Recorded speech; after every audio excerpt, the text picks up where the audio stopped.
Hello students, आज हम लोग दो इम्पॉर्टेंट क्वेश्चन डिस्कस करेंगे। ये दोनों का दोनों क्वेश्चन हमने क्वेश्चन बैंक से लिया है। ये 2020 और 2021 में पूछा जा चुका है। काफ़ी इम्पॉर्टेंट क्वेश्चन है। इससे कुछ ऑब्जेक्टिव भी बनते हैं और सब्जेक्टिव में 2 नंबर में भी पूछ सकता है, लॉन्ग में भी पूछ सकता है। तो इसके हर जगह पूछे जाने की संभावना है। काफ़ी इम्पॉर्टेंट क्वेश्चन है। हम बतलाना शुरू करें इससे पहले आप वीडियो को लाइक कर दीजिए। अगर आप नए हैं तो चैनल ज़रूर सब्सक्राइब कर दीजिए। आपका एक लाइक हमको एक एनर्जी देता है अगला वीडियो बनाने के लिए। तो आज का जो क्वेश्चन है नंबर 1 क्वेश्चन, वह कैपेसिटी ऑफ कंडक्टर से आप क्या समझते हैं? What do you mean by capacity of conductor? और दूसरा कि किसी कैपेसिटर का एनर्जी क्या होगा यदि उसको हम क्यू चार्ज तक चार्ज करें और उसकी कैपेसिटी हो सी, या इसी को कह सकता है find the expression for energy if a capacitor of capacitance C charge up to potential V. यदि उसे वी विभव तक चार्ज किया जाए, वी विभव तक चार्ज किया जाए तो उसका एनर्जी क्या होगा? चार्ज दे सकता है या फिर विभव दे सकता है। क्यू चार्ज तक चार्ज किया जाए या वी वोल्टेज तक चार्ज किया जाए।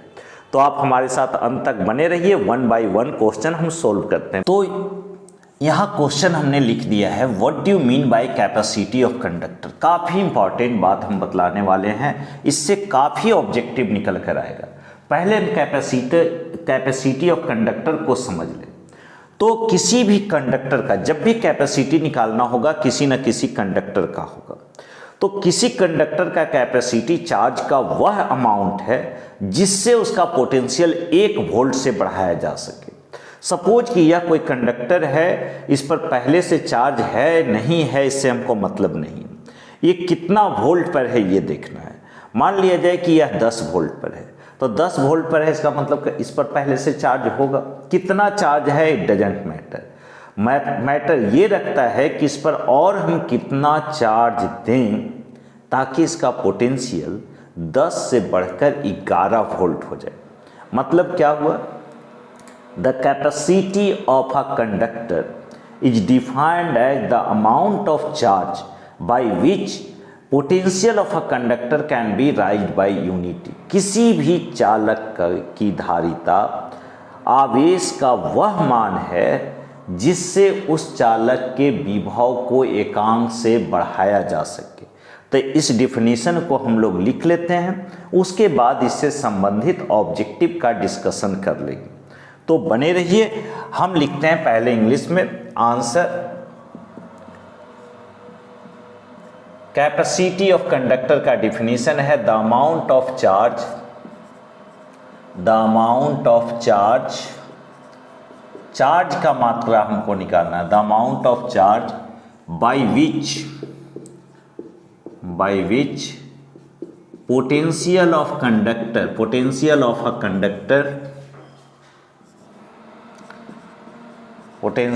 Conductor can be raised by unity. कितना से बढ़ा सके, कितना चार्ज किसी कंडक्टर को दें ताकि उसका पोटेंशियल एकांक से बढ़ाया जा सके। Raised by unity.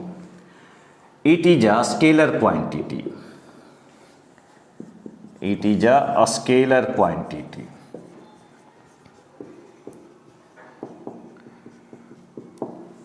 Its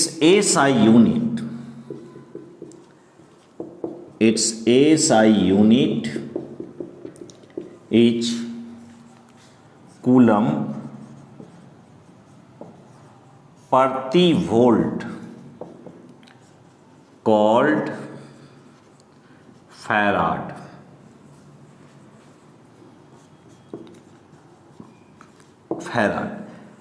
F से डिनोट करेंगे। ये फैराड साइंटिस्ट का नाम है। अगर किसी भी फिजिकल क्वांटिटी का यूनिट किसी वैज्ञानिक के नाम पर हो और उसका फुल यूनिट लिखना चाहते हैं, पूरा नाम लिखना चाहते हैं, तो लेटर स्मॉल से शुरू होगा। लेकिन अगर सिर्फ उसका संकेत में लिखना चाहते हैं तो लेटर कैपिटल से होता है, ये आपको पता है। इसलिए हमने यहाँ फैराड स्मॉल से लिखा है।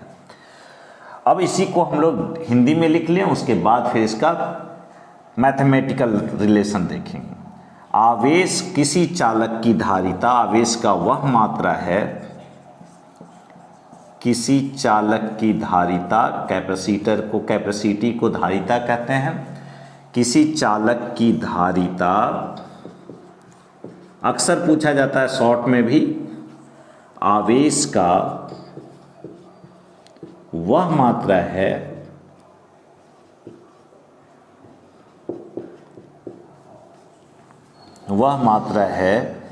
जिससे चालक के विभव को एकांक से बढ़ाया जा सके, एकांक से बढ़ाया जा सके।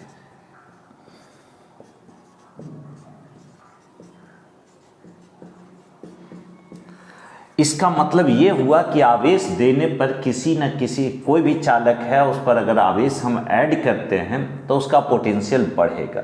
अगर चार्ज पॉजिटिव देते हैं तो पोटेंशियल बढ़ेगा, निगेटिव चार्ज देंगे तो पोटेंशियल घटेगा, माइनस में आएगा पोटेंशियल तो उसको हम लोग घटने का सेंस लेंगे, लेकिन मैग्नीट्यूड तो वहाँ भी बढ़ रहा होगा।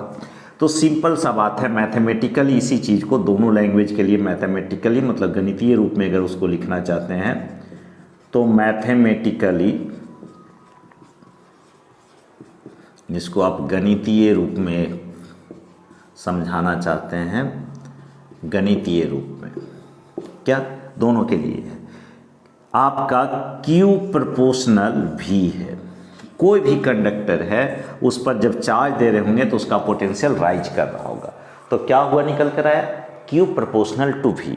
पता है कि कोई भी प्रोपोर्शनलिटी का साइन हटाते हैं, कोई भी समानुपाती का चिन्ह हटाते हैं तो ये कांस्टेंट डाला जाता है। तो यहाँ पर कांस्टेंट हो जाएगा C, Q is equal to CV, जहाँ C एक कांस्टेंट है जो उस कंडक्टर का कैपेसिटी है। सपोज कि यही कोई कंडक्टर है, इस पर हम लोग चार्ज दे रहे हैं, तो चार्ज दे रहे हैं तो इसका पोटेंशियल बढ़ रहा होगा, तो Q चार्ज दिए तो इसका पोटेंशियल V हुआ, कि जैसे जैसे चार्ज बढ़ाते जाएंगे पोटेंशियल बढ़ते जाएगा, तो Q प्रोपोर्शनल टू V हुआ। कोई भी प्रोपोर्शनलिटी का साइन हटाते हैं तो C है, एक कांस्टेंट दिए, और यही C जो है वह चालक की धारिता है, कैपेसिटी ऑफ कंडक्टर है। तो यहाँ से C इज इक्वल टू, इसलिए C इक्वल टू क्या निकल कर आया, Q बाई V। तो यही आपका कैपेसिटी का हो गया फॉर्मूला। अब यहीं से यूनिट निकल कर आएगा, तो Q आवेश है तो इसका यूनिट होगा कूलम, और इसका वोल्ट तो कूलम पर वोल्ट, तो SI यूनिट जो होगा आपका कूलम पर वोल्ट होगा, जिसे हम क्या कहेंगे, फैराड कहेंगे। हिंदी में हमने नहीं लिख पाया है, अब नहीं लिख पाए हैं तो इसको भी आप लिख लीजिएगा। यह एक अदिश राशि है, इसी में जोड़ लीजिएगा, यह एक अदिश राशि है और इसका SI मात्रक कूलम प्रति वोल्ट है, जिसे फैराड कहा जाता है। ओके, अब यहाँ पर एक क्वेश्चन है, क्वेश्चन क्या क्या पूछेगा। सबसे पहला क्वेश्चन कि कैपेसिटी ऑफ कंडक्टर वह कैसा क्वांटिटी है, तो जाहिर सी बात है वह एक स्केलर क्वांटिटी है। क्यों स्केलर क्वांटिटी है, क्योंकि चार्ज भी स्केलर, पोटेंशियल भी स्केलर, तो ये दोनों का डिवीजन जो है ये भी स्केलर होगा। इसका SI यूनिट तो कूलम पर वोल्ट, और इसी को हम लोग क्या कह देते हैं, फैराड कह देते हैं। तो कूलम पर वोल्ट या फैराड कहा जाता है, जिसे फैराड कहा जाता है। CGS यूनिट काफ़ी मायने रखता है। CGS यूनिट बहुत कम बुक में लिखा हुआ होगा। CGS यूनिट इसका होता है स्टैट फैराड। क्या होता है, स्टैट फैराड। तो CGS यूनिट जो होगा स्टैट फैराड,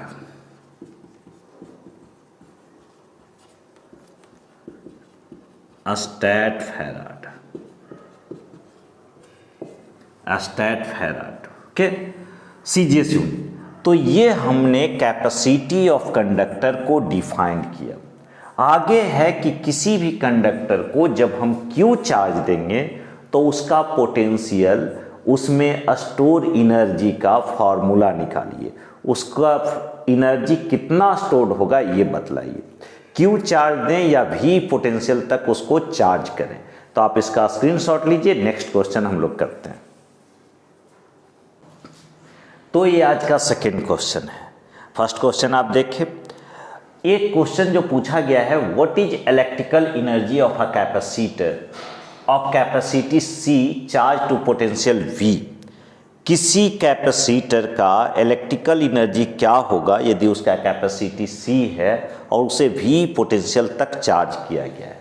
C धारिता वाले संधारित्र, कैपेसिटर का हिंदी संधारित्र होता है, को भी विभव तक आवेशित किया गया है, तो इसकी विद्युत ऊर्जा क्या है।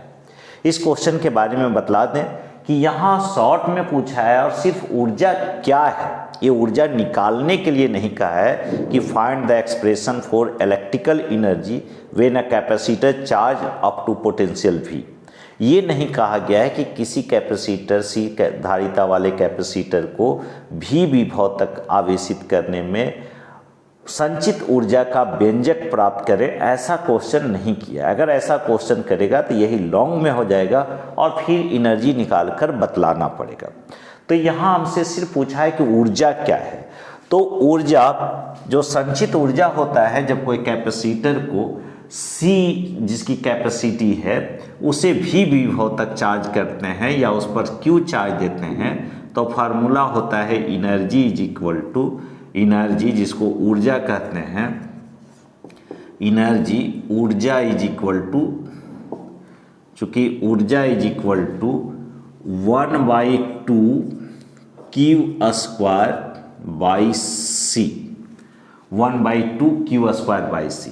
यही एनर्जी को U से लिख देंगे, 1/2 Q को हम लोग C भी लिखेंगे, तो क्या हो जाएगा, QC भी है तो Q का स्क्वायर क्या लिखाएगा, C² V²।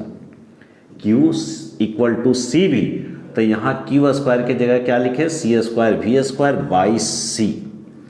तो एक C से कैंसिल होगा, तो electrical potential energy stored in a charge capacitor up to potential V will be half CV²।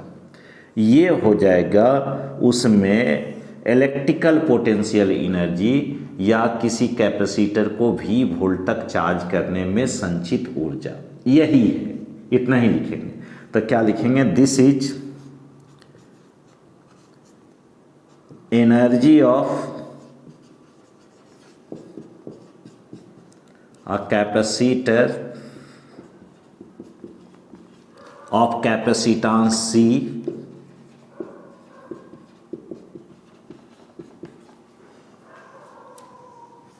Charge to potential V। इसी को हिंदी में क्या लिखेंगे, यह संधारित्र, जिस C धारिता वाले संधारित्र का ऊर्जा है, विद्युतीय ऊर्जा है, इलेक्ट्रिकल एनर्जी है, जब उसे भी विभव तक आवेशित किया जाता है। हिंदी में भी इधर लिख देते हैं, इसके नीचे लिख लीजिएगा, यह C धारिता वाले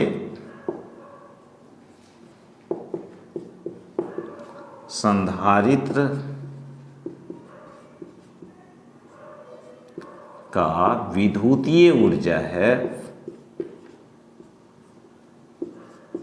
विद्युतीय ऊर्जा है जब इसे भी विभव तक आवेशित किया गया हो, या भी विभव तक आवेशित किया गया है, आवेशित किया गया है। इतना ही बात लिखना है। अगर शॉर्ट में पूछा तब। अब सवाल उठता है कि सर ये कैसे आता है, तो यही energy equal to 1/2 Q² C। तो ये अगर जो find the expression of energy when a capacitor charge up to potential V या चार्ज फ्रॉम 0 to Q, तो ये फार्मूला निकालना होगा जो कि लॉन्ग क्वेश्चन में आता है, जिसका वीडियो हम ऑलरेडी बना चुके हैं, चैनल पर है, हम उसका लिंक इस वीडियो के डिस्क्रिप्शन में दे देंगे, वहाँ से आप देख लीजिएगा, समझ जाइए। तो अंत तक हमारे साथ बने रहने के लिए बहुत बहुत धन्यवाद। इस तरह से छोटे छोटे क्वेश्चन छोटे छोटे वीडियो के माध्यम से हम आपका तैयारी पूर्ण कराएंगे। अगर वीडियो अच्छा लगता है तो अपने दोस्तों के भी ज़रूर शेयर कीजिए। चैनल सब्सक्राइब नहीं किए हैं तो ज़रूर सब्सक्राइब कीजिए और हाँ, लाइक करना बिल्कुल नहीं भूलिए।